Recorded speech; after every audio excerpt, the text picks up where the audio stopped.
manifests their qualities is going to be different from the way another devotee manifests their qualities. Even when they become pure devotee or something like that, you look really confused.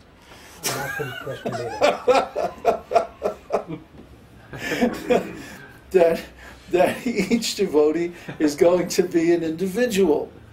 Kṛṣṇa creates individuals. Each individual is unique. That is one of the qualities of spiritual energy. That spirit is personal, individual, and unique. Nobody else is like me. There's nobody else exactly like you. We have certain things in common, but we also have a lot of things that are completely individual.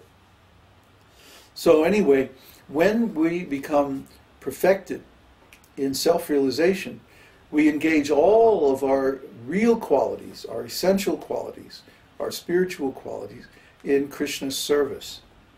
And then those qualities are enjoyed by Kṛṣṇa, who, after all, created us with those qualities from the beginning, just for his own pleasure. That's the proper use of our spiritual qualities. Now, what are the general qualities that a devotee should have? Well, the first one is truthfulness. And it's no coincidence that in this long list of qualities, truthfulness is the very first one. Truthfulness means that we do not hide the real truth. Was there ever a secret that didn't get revealed? Was there ever a lie that wasn't exposed? Was there ever a diplomatic dealing that was not exposed for what it really is in the long run? No. It doesn't exist. There is a law of nature that all subterfuge, all indirection, all deception is ultimately revealed and comes out and is known. There's a popular saying, the truth will out. The truth will come out. And it does, and we see this. And even now, so many secrets are being revealed about, how the financial system operates and how the banks operate and how the whole international finance thing is a complete deception and a ripoff and everything like that. So gradually more and more of these secrets are going to come out. And it's going to be astonishing, I think, to many people how deep the rabbit hole goes and how much collusion there is between the banks and the governments and the corporations and, military and all these different things. And it's going to be revealed that actually the whole thing is just a big ripoff. That's Kali Yuga, folks. That's where we are. The only thing in Kali Yuga that is not a ripoff is the devotional service of the Lord. Religion is a ripoff, business is a ripoff, school, everything you can find, the art world, everything in this life is just a big game. It's just a ripoff. It's exploitation. The only thing that's not is this devotional service of the Lord. And even then, we see that diplomacy and subterfuge and all kinds of, this is called kutinati, which means very undesirable characteristics or activities. They creep into the religion or spirituality or even devotional service. And there are many people who outwardly are devotees, but they still maintain this kind of activity. And this is very, very bad. Because we've all been cheated in the past, and we know how it feels to be cheated by people who don't give the complete truth. Well, we don't like that. Everybody feels ripped off on account of that. Everybody feels hurt from that in the past. So we are committed to giving the whole truth. We're actually transmitting the truth that's coming down in the disciplic lineage. And so we don't like to have any kind of subterfuge or any kind of withholds. We don't like to hold back. I wish that I could sit here and tell you everything about my relationship with Kṛṣṇa and everything. But it would just, that's really, it's not appropriate for me to tell the whole thing. But what I can tell is that I'm personally in a relationship with the Lord. He revealed himself to me over a period of a couple of years and gradually revealed my service to him and the different qualities that he wanted me to have to perform this service. And my particular realization is not going to be the same as your realization. Your realization is going to be uniquely your own. And it's going to be uniquely different and individual. And it should be that way. It must be that way. Kṛṣṇa is not up there with a stencil spraying identical figures on the wall. And puts the stencil here. Another one. That's not Kṛṣṇa. Kṛṣṇa makes each living entity unique, individual. There's no duplication. They're all one of a kind.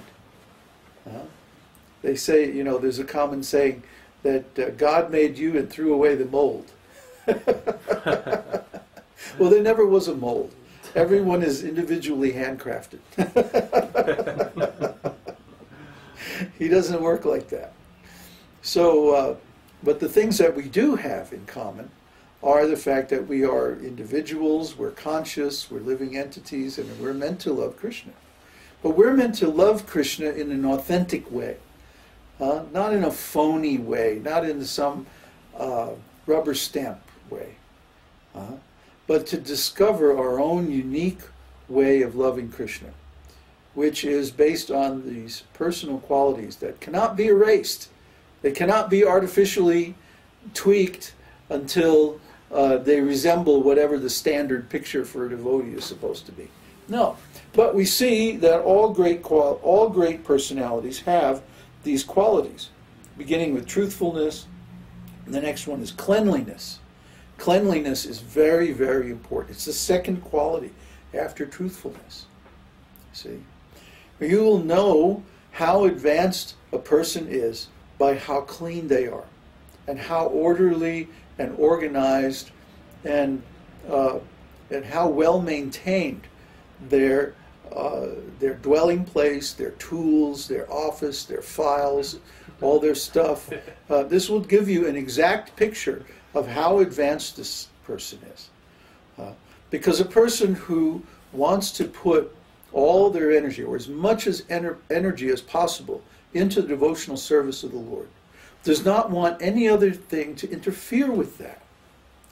So first of all, they're going to be organized so that they can do their work with a minimum of effort.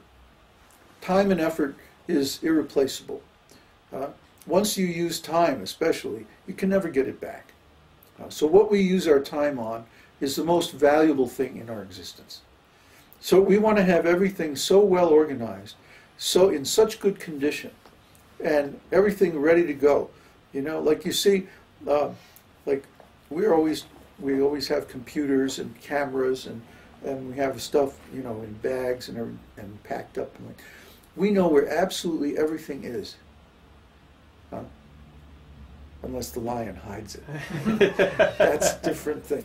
But, if I say, where's our corporate stamp? Somebody can find it in like 2 minutes. If I say, where's this book on such and such? Within a couple of minutes, even if it's packed up in some box, we know exactly where it is. All the computers are spotlessly clean. Everything is well maintained. All the latest versions of software. Everything is like, there's nothing that doesn't work. If we start having trouble with a cable or something like that, if we can't fix it, we throw it away. Because it's a liability to have something that doesn't work. Or cleanliness. Cleanliness is, well, next to godliness, right? Cleanliness is very, very important, especially in the worship of the Lord. And Śrīla Prabhupada said there two places should be very, very clean. The altar and the kitchen. That the kitchen should be just as clean as the altar. You can't imagine going into a temple and seeing dirt on the altar. That's just unheard of. Everything is spotlessly clean.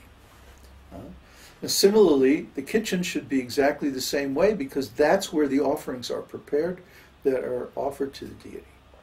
So if the altar is going to be that clean, then the kitchen should also be that clean. Otherwise, we're simply offering our collected ignorance, our, the ghosts of the sins of the past, and like that. It's just contamination. It's just Maya. So those two things should be always very, very clean. And of course, the devotee keeps his own body very clean also. He takes showers regularly, makes sure his hair is trimmed nicely, that the body is kept very, very clean. And that everything that he eats is also very pure and clean, and offered to the Lord with love and devotion. This is prasadam. So this prasadam and the other things that are offered to the deity